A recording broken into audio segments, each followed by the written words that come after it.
म्हणजे सुरुवातीला आपल्या भगवद्गीतेमध्ये श्लोक आहे, यदा यदा हे धर्मस्थ ग्लाने भवति भारतम अभ्यंतानंद धर्मस्थ तदात्मानं सृजाम्यहम् परित्राणाय साधूनां विनाशाय च दुष्कृतां धर्मसंस्थापनार्थाय संभवामि युगे युगे. म्हणजे आजच्या ग्रंथराज ज्ञानेश्वरीचं पारायण आपण केलं. हा ज्ञानेश्वरी ग्रंथ म्हणजे ज्ञानेश्वर महाराजांनी भगवद्गीतेचं मराठीमध्ये प्राकृतमध्ये केलेलं भाषांतर. तर ही भगवद्गीता आपल्या माहितीप्रमाणे म्हणजे सामान्यपणे आपण म्हणतो की भगवद्गीता हे भगवान श्रीकृष्णाने अर्जुनाला सांगितली आणि कुरुक्षेत्रामध्ये युद्ध झालं असताना. पण त्यापूर्वी सुद्धा भगवद्गीता नारायणाने सुरुवातीला सूर्याला सांगितली, नंतर तीच भगवद्गीता विवस्वानाला सांगितली. विवस्वानाला सांगितल्यानंतर विवस्वानाने ती मनुला सांगितली आणि मनुला सांगितली त्यावेळी पृथ्वी नष्ट झाली आणि फक्त मनुने पुन्हा मानवजातीचं निर्माण केलं. त्याच्यामुळं मनुच्या माध्यमातून परत ती पुढं आलं. ज्या ज्यावेळी धर्म लोप पाहू लागला त्यावेळी भगवंतांनी अवतार घेऊन ही गीता पुन्हा पुन्हा लोकांना सांगितली. कारण त्या गीतेच्या आधारावर हा भवसागर तरणं लोकांना भवसागरातून पार होणं लोकांना पार पडेल. आणि ज्यावेळी श्रीकृष्ण भगवान महाभारताच्या ह्याच्या युद्धामध्ये सर्वात प्रथम दुर्योधनाकडे जातात. म्हणजे कुणावर अन्याय दुर्योधनाला श्रीकृष्ण भगवानाला गीता सांगायची असते. पण त्यावेळी दुर्योधन काय सिलेक्ट करतो, तुम्हाला भगवान तुम्ही नको, तुमचं यादव सैन्य सगळं माझ्याकडे द्या, तुम्ही कुठेही गेलात तरी झालं. मग पुढचा नंबर श्रीकृष्ण भगवान पांडवांकडे येतो आणि पांडव धर्मराज युधिष्ठिर काय म्हणतात की आम्हाला फक्त देवा तूच पाहिजे, तुझं सैन्य आम्हाला नको, तू गरजेचं आहे. मग तिथं भगवान श्रीकृष्ण पांडवांच्या बाजूने उभे राहतात आणि अर्जुनाच्या रथाचे सारथी म्हणतात. अर्जुनाच्या रथाच्या ध्वजावर वानर म्हणजे मारुतीराया थांबतात आणि ती ज्यावेळी परिस्थिती निर्माण होते अर्जुनाच्या मनामध्ये किंतु परंतु किंवा मोहमाया निर्माण होती आणि अर्जुन त्याच्या कर्तव्यापासून दिग्मूढ होऊन कर्तव्यापासून पलायन करायला बघतो. त्यावेळी अर्जुनाला त्याच्या कर्तव्याची जाणीव करून देण्यासाठी भगवान श्रीकृष्णांनी पुन्हा एकदा गीता अर्जुनाला सांगितली. तर ती गीता भगवंताने अर्जुनाला सांगितली आणि व्यासमुनींनी दिलेल्या वरदानामुळे संजयाने ती दिव्य दृष्टीने धृतराष्ट्राला सांगितली. आणि तिसरं भीमाचा मुलगा घटोत्कच, त्याचा आधीच वध झालेला होता परंतु त्याचा मुलगा तिथं द्रोणाच्यावर जेवलं होतं निरीक्षणासाठी. ते बारबारिक त्याचं नाव बारबारिकाने गीता ऐकली. तर हीच गीता ज्यावेळी कलियुगामध्ये पुन्हा एकदा धर्म लोप पावला होता, लोकांनी धर्माबद्दल नाना वावड्या उठवल्या होत्या, धर्म काही लोकांची मुक्तीदारी झाला होता आणि तो धर्म सर्वसामान्यांना कळावा म्हणून श्रीमद ज्ञानेश्वर महाराजांनी लिहिली. त्यांचे गुरु निवृत्तीनाथांच्या आज्ञेने म्हणजे त्यांच्या मार्गदर्शनाखाली. तर त्याच्यामध्ये ही कथा आहे. म्हणजे निवृत्ती ज्ञानेश्वरी लिहिली कोणी सच्चिदानंद बाबाने. सच्चिदानंद बाबा म्हणजे कोण, ज्ञानेश्वर माऊली आणि मंडळ चाललेले असतात आणि रस्त्याने एक प्रेतयात्रा येत असते आणि माऊलींना बघून ती प्रेतयात्रेतली जी महिला असते ती महिला माऊलींच्या पाया पडायला येते आणि त्या महिलेला माऊली आशीर्वाद देतात की सौभाग्यवती भव. मग ती म्हणते महाराज ही जी प्रेतयात्रा चालली ती माझ्या नवऱ्याची आहे आणि तुम्ही मला आशीर्वाद देताय की सौभाग्यवती भव. मग ते प्रेतयात्रेतलं ते प्रेत म्हणजे आपण तिरडी म्हणतो ती उचलून खाली ठेवायला लावतात आणि ज्याप्रमाणे ज्ञानेश्वर माऊलींनी रेड्यामुखी वेद बोलवले त्याप्रमाणे ज्ञानेश्वर माऊलींनी ते प्रेत पुन्हा जिवंत केलं आणि त्यांना नाव दिलं सच्चिदानंद. आणि त्या सच्चिदानंद बाबांनी पुन्हा जिवंत झाल्यानंतर घरदार सोडला आणि ते माऊलींच्या बरोबर राहिले आणि ते ज्ञानेश्वरीचे लेखक झाले. म्हणजे इतका पवित्र ग्रंथ ज्ञानेश्वरी आहे त्या म्हणजे परमेश्वरांनी स्वतः लिहिल्यासारखं आहे. आणि त्या ग्रंथाचं आपण आज 7 दिवस पारायण केलं आणि आता पारायणाचा समाप्तीचा दिवस. तर हा दीपोत्सव आपण करतो. दीपोत्सव म्हणजे काय, हे जे ज्ञान आलंय त्या ज्ञानातून ज्ञानाचा प्रकाश सगळीकडे पसरवा. आम्ही श्रीधर त्यांना विनंती करतो की त्यांना पहिला दीपोत्सव करा.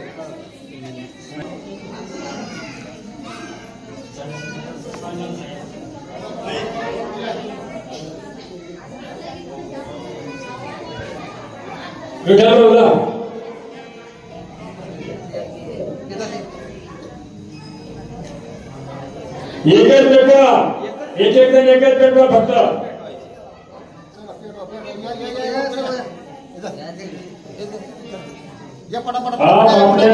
आपल्या दोन हातात धरा पेटवा आपल्या अशा नजरे समोर ठेवायच्या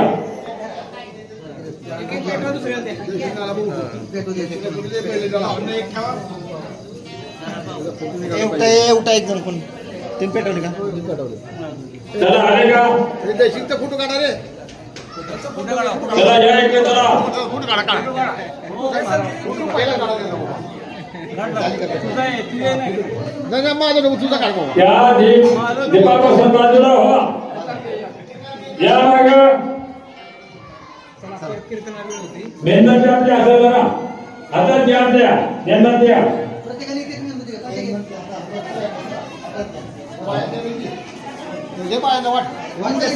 वाट सगळ्याला वाट बाहेर बोलू नका आपल्या जागेवर बसा स्पीकर वाले संपूर्ण लाईट घाल बसा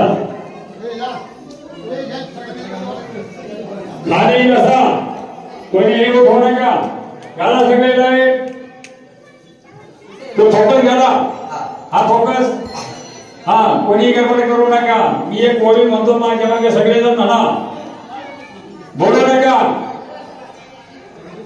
मी अविवेकाची काजळे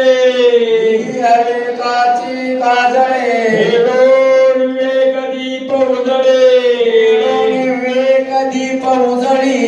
योगिया पाहे दिवाळी निरंतर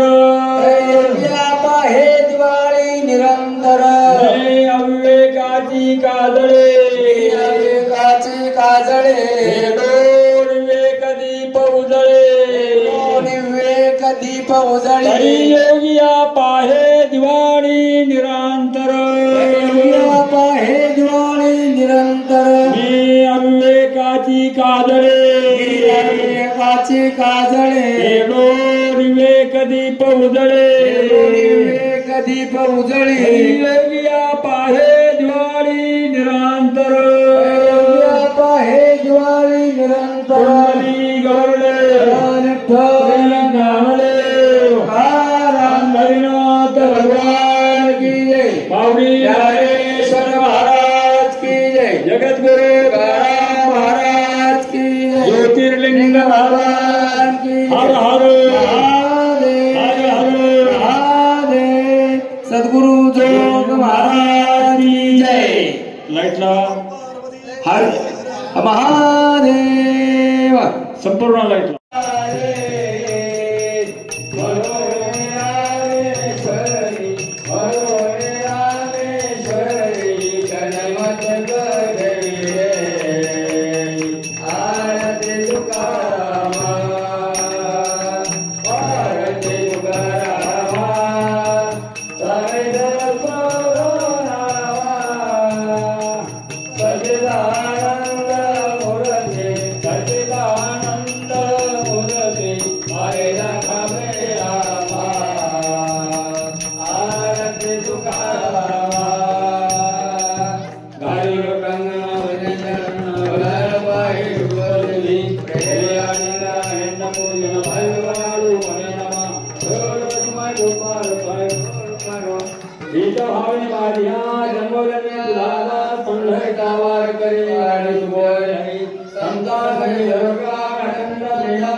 तुकाराम तुकाराम तुकाराम सगळे जागेवर बसा.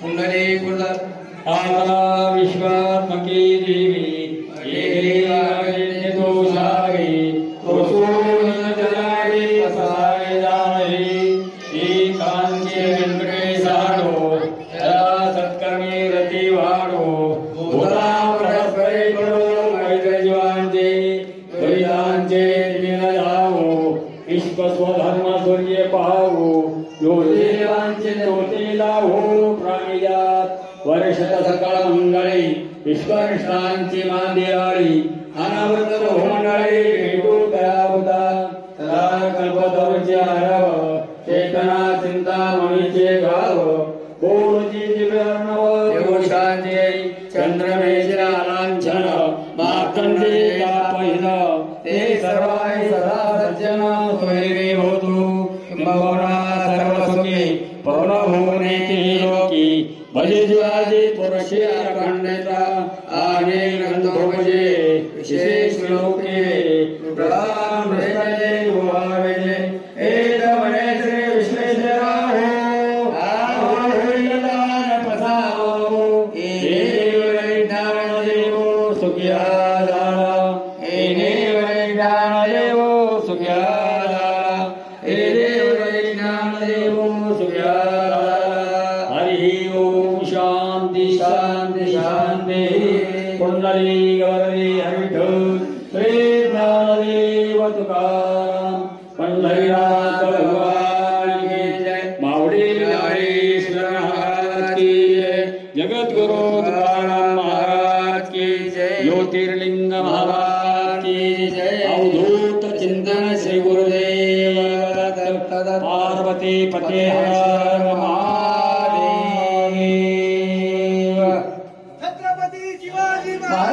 की जय धर्मवीर संभाजी जी महाराज की जय.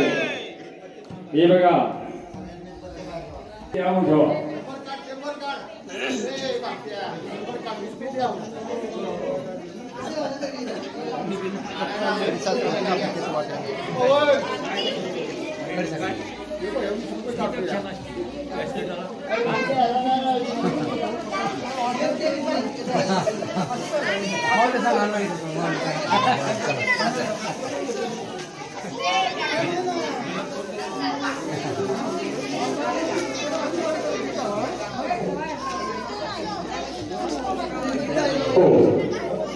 लाईन शिरमध्ये या. कोणी गडबड करू नका.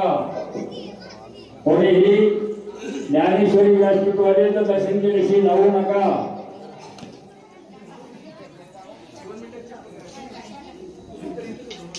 व्यासपीठवाल्याने सगळे लक्षणं मला करून आमच्याकडे घ्या.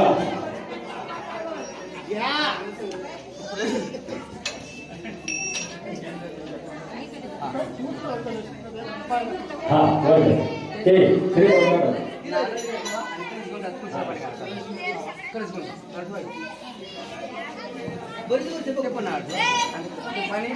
नाना कदम यांच्याकडे सर्व मंडळीने फराळाला लाच द्यायची. कोणीही घरी जाऊ नका. वाचिक मंडळी जेवढी असेल तेवढी सर्वांनी जायचं आहे.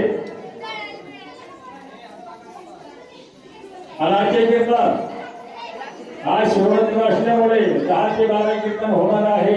तरी सर्व मंडळींनी याचा लाभ घ्यावा. आजचे कीर्तनकार आहे